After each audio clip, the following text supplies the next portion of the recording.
Wala pa mang undas, Paskong Pasko na po sa isang bahay sa Marikina. Para bigyan po ng mukha ang balita, Mobile Journal, Evan Tarinque. Months na para sa iba.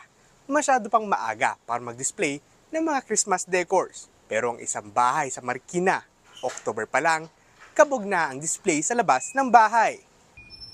Bungad pa lang ng bahay na ito sa Marikina City. Mga naglalaki ang statue ni Santa Claus, mga Christmas toy robots at bilhin agad. Mahigit 10 taon ng tradisyon ng pamilya Tahonera at taon-taon na bago. Mag-October 21, dapat nakadisplay na lahat. Ito raw kasi ang pangako nila sa kanilang padre de pamilyang sumakabilang buhay na. Ewan ko kung anong naging kaisipan niya na gusto niya bago mag-birthday, talagang ayos ng meron ng spirit ng Christmas. Taon-taon, nadadagdagan pa ang mga display na ito. Nasa iba't ibang parte pa ng Pilipinas nila nakakagilap. Naglalaro sa 30 hanggang 80,000 pesos kada statue.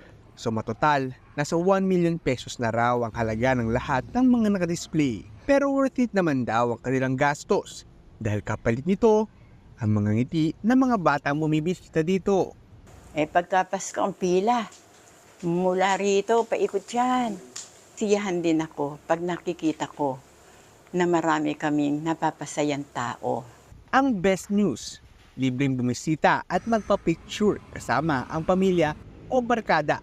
Kasi pagka pinabayaran namin, merong then what's the use na you set it up for Christmas and then pahihirapan mo pa yung tao, titingin lang, papabayaran mo pa. Tuwing Pasko, patok nga ang nagaganda ang mga ilaw at dekorasyon. Pero huwag sanang kalimutan na sa okasyong ito, pinakamahalaga pa rin ang pagbibigayan at malasakit. Mobile Journal, Evan Tarinque po hatid ang mukha ng balita.